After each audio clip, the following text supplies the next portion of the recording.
How did Dallas Cowboys quarterback Dak Prescott perform in his first game back? All that and more in this episode of Locked On Cowboys podcast. You are Locked On Cowboys, your Locked daily Dallas Cowboys podcast. Part of the Locked On Podcast Network, your team every day. Locked on Cowboys. Locked on Cowboys. Welcome back to the Locked On Cowboys podcast, part of the Locked On Podcast Network, your team every day. We'd like to thank you for making us your first listen of the day. We are free and available on all platforms. I am Marcus Mosher. You can follow me on Twitter at Marcus_Mosher. He is Landon McCool. Check him out on Twitter at McCoolBCB. Landon, what's going on, sir? Not much. It was a fun watch of the tape last night. It was good to see kind of exactly what's going on. There was a lot more stuff that I felt like I had kind of made mental notes of wanting to see on the coach's tape that I didn't feel like I got a good angle on the broadcast tape. So it was kind of nice to check off the boxes and kind of see things from a better angle to see how things went down. And I'm excited to talk about it. Yep. Let's talk about Dak in his first game back since the thumb injury. It's all anybody's been talking about on Twitter, but let's add some facts and some film study in here. You watched every throw. How do you think Dak actually performed in this game? I think he actually performed really well. I mean, even early on when I felt like he was a little bit rusty at times, he wasn't off in any significant way. It didn't feel like throwing the football physically. Going back and watching some of the ones that were kind of, like I said, like ones that I had made mental note of during watching the game and kind of going back and seeing the context or different angles, it really kind of made things more clear. And a couple examples I'll throw out there where that the very first play of the game, they run that play action bootleg and they throw to the Noah Brown. There was some commentary. I mean, I think that got over-examined because it was Dak's first pass in like 6 weeks, but it was a perfectly fine pass though. He like Brown could have caught that. Should have caught it. He had both hands on it, right? Yeah, absolutely. It wasn't like, it was a catchable ball and he could have caught it and come down and picked up some yards. And then I think that there was 2 or 3 other throws that were down the field for the most part that I think were, we kind of chalked up to not necessarily bad throws or physically challenged throws, but more decision-making. Mm-hmm. I got to say, the one to CeeDee Lamb that was in triple coverage, as everyone keeps pointing out, that was an absolute dime. Yeah, he throws it to the back shoulder on purpose. Well, he put that right on. I'm talking about the one where it was. I think CeeDee's running a slant, a deep slant, like an 8 route kind of. Mm-hmm. And there's a guy trailing, there's a guy on the outside behind him, and then there's a guy closing. And if CeeDee, instead of trying to body catch it, if CeeDee just reaches out with his palms and snatches it, that we would be talking about that being the throw of the week, honestly, because it was so perfectly placed. So, and then there was another one down the field that I felt like, that was just an ill-advised throw. He was trying to throw one up to Gallup to see if he could make a play, and Gallup just was not quite in a good position for it. That was probably ill-advised. But, I mean, considering the fact that, how much hand-wringing was going on about Dak, I felt like he, physically looked fine throwing the football, didn't have any issues. Maybe there's some timing stuff. Maybe there's some, decision-making stuff. But I felt like for the most part, he looked great. I mean, certainly much, much, much better than he did versus Tampa Bay. Yeah. And that could be because of the quality of opponent. It could be because, you do have Michael Gallup back. I know he didn't have a catch in this game, but just having somebody else out there that can draw some coverage helps. And the Cowboys ran the ball really well, which we should talk about. Like the Cowboys are running the ball really well. They found kind of their identity here. And I think the goal kind of moving forward is to have Dak throw the ball 28, 30 times a game, run the ball around that same amount, and just be a very balanced offense kind of moving forward. Yeah, I mean, it's hard to argue that this offense is hard to stop when they're really balanced. They're having a lot of success running the football right now. Both Pollard and Zeke are running really, really well. And you're getting kind of a nice, healthy balance of those two. And it's shifting each week, who's getting more carries, which I think is ideal. And it's kind of keeping things going. I think, the offensive line has at times been up and down, in the pass protection game, but I feel like for the most part, run blocking, they've done a good job of sticking with it and improving the situation as the game goes on, wearing down on defenses, and then turning those what started out as like 2 or 3 yard gains into 6 and 7 yards by the time the third and fourth quarter roll around. So I could see why they would want to kind of, and this is what we talked about, right? We kind of wanted them to see. I kind of wanted to see Dak operate in a similar kind of game plan to what they were running with Cooper Rush, with the difference being letting Dak kind of play with third downs a little bit more, make the adjustments as needed. And I think that we've seen that could be a very successful formula for this offense. Just one quick note on Dalton Schultz. I think you and I both saw he played well in this game. Like, you can see his value. He still knows where to be, and he catches everything. And he's just got a great feel of like where to settle down in zones. But you could see that knee injury is affecting his ability to make plays after the catch. Yeah, he's one of the things that was so great about Schultz is you get the ball to him, and then at the point of he catches it, he really was explosive getting north and south. And I think it would throw defenders off at times. That, he would catch an outlet pass, and he would get north and south immediately, and suddenly he's breaking angles, and just because it's just kind of unexpected for such a big player to not be quite so lumbering. He just doesn't seem to have that same kind of explosion right now. Like, he's just getting the ball. He's kind of gathering himself more before having to get up north and south. So I think it's eating into some of his yak production for sure. But I do think that he's still able to get open, still able to operate inside the system and catch the ball when it's thrown to him. And that's better than nothing, I would say, at this point. Part of me just kind of hopes the Cowboys shut him down this week with the bye week coming up and just give him, basically 3 weeks to get ready, because I don't know if because he re-injured it again in this game. I just don't know if he's ever going to be fully healthy if they keep trying to have him kind of grit his teeth and play through this. I agree. I think that it might be worthy of thinking about kind of shutting him down for this week, just because of what you just said. If you do that, suddenly he gets 3 weeks off. That hopefully should be enough to kind of at least make an improvement on his PC, whatever the injury is, his knee. I think it's a PCL. Yep. Yeah, and so I think that's something that they should consider, especially with they've got 3 other decent tight ends that they really like. There's no reason to not lean on that and let your franchise tight end kind of get a second to kind of catch his breath and get ready for the back end of the season. All right, let's talk about the defense. But before we do that, a word from our sponsor, BetterHelp. It can be tough to train your brain to stay in problem-solving mode when faced with a challenge in life, but when you learn how to find your own solutions, there's no better feeling. A therapist can help you become a better problem solver, making it easier to accomplish your goals, no matter how big or how small. If you're thinking of giving therapy a try, BetterHelp is a great option. It's convenient, accessible, affordable, and available entirely online. Get matched with a therapist after filling out a brief survey, and you can switch therapists at any time for any reason. When you want to be a better problem solver, therapy can help you get there. Visit betterhelp.com/lockedon today to get 10% off your first month. That is betterhelp.com/lockedon. We also want to tell you about LinkedIn. We know that anytime you hire somebody, it can feel like a high stakes wager for your business. You want to be 100% certain that you have access to the best qualified candidates available. That's why you have to check out LinkedIn Jobs. LinkedIn Jobs helps you find the right people for your team faster and for free. All you have to do, it's so simple. Add your job in the purple hiring frame to your LinkedIn profile to spread the word that you're hiring.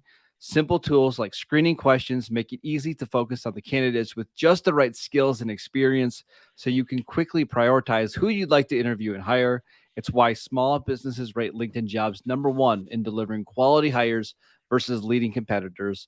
LinkedIn Jobs helps you find the qualified candidates you want to talk to faster. Post your job for free at linkedin.com/lockedonnfl.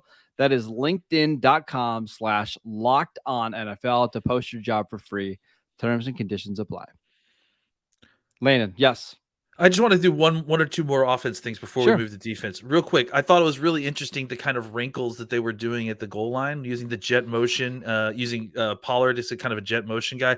That creates so many different opportunities for them. I mean, whether it's to hand it off to Pollard near the goal line, obviously handing it off to Zeke. They threw the touchdown pass to Hendershot out of that play.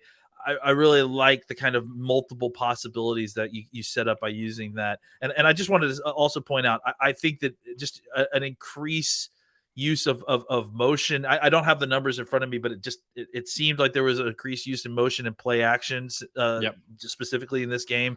And well, I think you have a veteran quarterback, right? Like that, probably he can handle some of that stuff. Right? Yeah, I mean the motion stuff, especially, right? It's just another thing to keep track of pre-snap, and for a young quarterback, it's something that maybe they just took off his plate because it's just one less thing you have to operate before you snap the ball. So those were two things I thought that was good to see back in the offense, and I think it paid dividends, especially near the end of the game. You're going to see a goal line or short yardage play from the Cowboys pretty soon. Same thing where you have Ezekiel Elliott lined up as like the fullback, and then Tony Pollard, running the motion, kind of coming way behind the formation, and the Cowboys just use a quarterback sneak, and you have Ezekiel Elliott pushing Dak Prescott. That's become very in vogue in the NFL. And if you can get one or two guys just to peek at Pollard and then Dak's coming downhill, they're going to have a lot of success doing that. I love that sprint option that they ran too. And they ran some zone read stuff, which looked very effective. I would like to see more of that. I think it's effective. I think it allows Dak to get a chance to carry the football in a way that he can protect himself and still get down if he needs to without getting hit, without getting hurt. One more really quick note on the offense. Tyler Smith. I thought he struggled a little bit in this game. This might have been his worst game to date. He did get beat for a sack. He had a holding penalty, which was kind of questionable. There was another sack that he gave up, but was negated by a illegal contact. It's going to happen. Like as teams get more tape on Tyler Smith, it's going to happen. I'll be honest. I'm kind of worried about this week coming up against Robert Quinn. That seems like a bad matchup for him. Yeah, I mean, I think that, you're going to see him get some help. Hopefully it's different points. It's not like he's lacking for foot quickness. He can get out there and everything, and he can get his hands on him. But yeah, it's just kind of learning all the different techniques and how to react to them. Aquara got him a couple times, or at least once. Obviously Hutchinson is a guy that's going to be a terror in this league for a while. So, he's going to take his lumps. It wasn't detrimental. It certainly didn't have a massive effect on the game necessarily. But it is something that, he's a rookie. He's going to take his lumps, and he'll probably continue to do so here for the next few weeks. That's why I would start getting him ready to play left guard, or getting Jason Peters to play left tackle, because I do think eventually that's probably the switch the Cowboys are going to need to make, but we'll see. Let's talk about the defense. DeMarcus Lawrence. To me, he's the biggest takeaway in this game. Like, he doesn't have the stats of a Michael Parsons. He didn't have the two sacks like Sam Williams, but you could maybe make a case he was the best player on the field on Sunday. He was that good. Yeah, I mean, look, obviously, we talked about we all know about the fumble, the forced fumble at the 1 yard line after Parsons. That whole sequence is just incredible teaching tape. I mean, frankly, coaches everywhere should be taking that sequence and showing it to their defensive players, because that is if a PR department was trying to sell hustle to a young defensive player, that's it. Like, hey, this was a hopeless play. They're gonna score. If Parsons doesn't hustle back upfield and make the tackle and save them at the 1 yard line, and then they don't get the opportunity and take advantage of the opportunity to force a fumble on the 1 yard line that they recover. Guys, that's a 7-point play, like that's totally ridiculous. And that's what happens when good things when you're playing like with high effort and good attitude, like positive things happen. That wasn't just the only time that Parsons did something like that. Parsons was doing that several times throughout the game. That was just the one that we all noticed. There was another time where there was a wide receiver screen where he had gotten really far upfield. He turned, third down. Yep. He turns he flipped, positioned, and stopped all his momentum on like an inside foot turn, which it looked like somehow crazy. It was the craziest thing I'd seen. And I think they would have gotten the first down if he didn't make that tackle. Absolutely. Yeah. And so that clearly was not the first time he'd done it. That's been talked about, that whole conversation between him and Dan Quinn and about, taking himself to another level. That's obviously been talked about a lot. If you haven't had a chance, go watch Micah Parsons' interview, go watch Dan Quinn's interview talking about the conversation they had last week about how to take his game to the next level, and how it that coaching point directly translated to what happened on the field for him. But the point that the conversation is about Tank. And let me just tell you that, like, obviously the forced fumble, like we mentioned, but when I was watching the beginning of the game, of the tape, I mean, it was stupid how often Tank was beating his guy, getting in the backfield, disrupting, causing the play to go the other way. They stopped running at him at a certain point. His ability to fight off guys as a defensive 4-eye. He's supposed to be a defensive end. His ability to get inside, to scrape at the ball. There was 2 or 3 other times before that DeMarcus Lawrence got his paw on the football, and you can see it. He's lining the guy up. He's keeping his body physically in the gap, and then he's just punching at the ball, like, when the guy gets close. So his ability to just control the line of scrimmage, to just be another person that this offense has to keep track of while they're keeping track of where Parsons is. I mean, if it was just Parsons, then this defense wouldn't quite work nearly the same way as having the opposite threat of DeMarcus Lawrence somewhere on the field. And he is just playing I think he's playing his best football right now. I mean, it's unbelievable how well he's playing. Both Lawrence and Parsons are playing unbelievable right now. Landon, some breaking news. We've got a trade to talk about. Oh boy, involving the Dallas Cowboys. So don't look. We're gonna tell you about one of our sponsors at Prize Picks, and then I want your instant reaction. Are you ready? Okay. This is gonna be fun. This is the first time we've ever done a show where we had a trade happen as we're doing it. This is great. Okay. So, all right. Before we get to that, I want to tell you about Prize Picks. Pick 2 to 5 players, and if they score more or less than their Prize Pick projection, you win, and you can win up to 10 times your money on any entry. No competing against other people. It's just you versus the projections available. Prize Picks offers projections on just about any sport that you watch. This includes NFL, NBA, MLB, NHL, PGA, college football, men's college basketball, women's college basketball, soccer, WNBA, esports, NASCAR, tennis, MMA, boxing, disc golf, Euro basketball, cricket, and more. Entries can be made in 60 seconds or less. It is that easy. They're currently operational in over 30 states and in Canada. Download the Prize Pick app or go to prizepicks.com to sign up and play daily fantasy sports. First-time users can receive a 100% instant deposit match up to $100 with promo code LOCKEDON. If you deposit $100, Prize Picks will give you $100. If you deposit $50, Prize Picks will give you $50. Don't forget to enter promo code LOCKEDON at sign up for an instant deposit match for $100. All right, Landon. I'm getting text messages in my pocket right now, so I'm excited to see exactly what's going on here. The Dallas Cowboys have traded for defensive tackle Johnathan Hankins from the Las Vegas Raiders. My worlds are colliding here. Wow. Yeah. Okay. Interesting. What are your just initial thoughts? Well, Johnathan Hankins is a guy that we've talked. I'm actually more interested in your thoughts, but Johnathan Hankins is a guy we've talked about at different points, right? I mean, he's kind of that guy that you were, that big-bodied run stuffer that you can just plug in the middle and kind of eat up blocks that the Cowboys, we felt like the Cowboys needed to kind of take this defense over the top a little bit. We were talking something a little bit more long-term, a little bit more highbrow and Derek Brown, but I don't know how realistic that is. I tend to really like this because I think that, I mean, you got to tell me how he's playing, but the last few times I've seen Hankins, he's been playing well.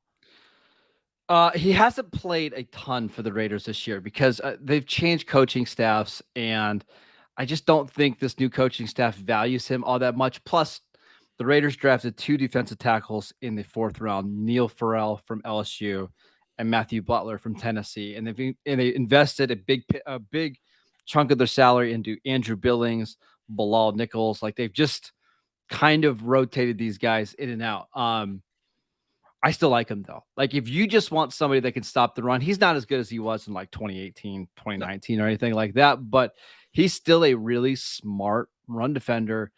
And to me, I think it's a pretty significant upgrade over Quinton Bohanna. I mean, frankly, I wonder, is there even a spot on the roster for Bohanna with Hankins? Because Hankins is just so much better, so much smarter.